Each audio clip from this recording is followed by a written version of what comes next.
సరికొత్త ఫ్యాబ్రిక్ తో మీ ముందుకు వచ్చేసాను. మరి లెనిన్ కోరా కాటన్ అంటారు. మరి రెడ్ హార్ట్ ఎంత బ్లాక్ బస్టర్ అయిందో, ఎన్ని వేల మీటర్లు అమ్మామో మాకే తెలియదండి.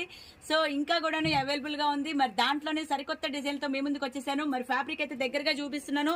చాలా దగ్గరగా వస్తుందండి. మరి వర్క్ కూడాను సూపర్ గా ఉంటుంది. బ్యాక్గ్రౌండ్ అయితే ప్యూర్ లెనిన్ కాటన్. మీరు ఎక్కడైనా బయట ఎంక్వైరీ చేసుకున్న తర్వాతనే మా దగ్గర పర్చేస్ చేసుకోండి. పర్ మీటర్ వచ్చేసేసి 200 పర్ మీటర్. మరి ఇది వచ్చేసరికి కుర్తీస్ కి బాగుంటుంది, చుడిదార్ కి, లాంగ్ ఫ్రాక్ కి, శారీకి, పిల్లల గౌన్లకి అయితే ఇక చెప్పనే అక్కర్లేదు. చాలా బాగుంటుంది. లెనిన్ బ్యాక్గ్రౌండ్ కాటన్ బేస్ లో ఉంటుంది. ఒరిజినల్ మెటీరియల్ 200 అంటే చాలా రీజనబుల్ ప్రైస్ అండి. వర్క్ కూడాను చాలా మీకు దగ్గరగా వచ్చే వర్క్ అండి ఇదంతా కూడాను. మరి దీనిలో కూడాను 10 కలర్స్ రెడీగా ఉన్నాయి. ఈ 10 కలర్లు కూడాను చాలా బాగున్నాయండి. మరి స్టోర్ ఎక్కడ అంటారా? Chennakeshwara enterprise, shop number 339, 340, 351, Krishnaveni cloth market, Panja centre, Vijayawada. First floor లో ఉంటుందండి. మరి అలాగే ఇది ఒక డిజైన్ అండి. పిల్లలకి అయితే కనుక మిక్కీ మౌస్ బాగుంటుందని కేవలం పిల్లల కోసమే ఇది పర్చేస్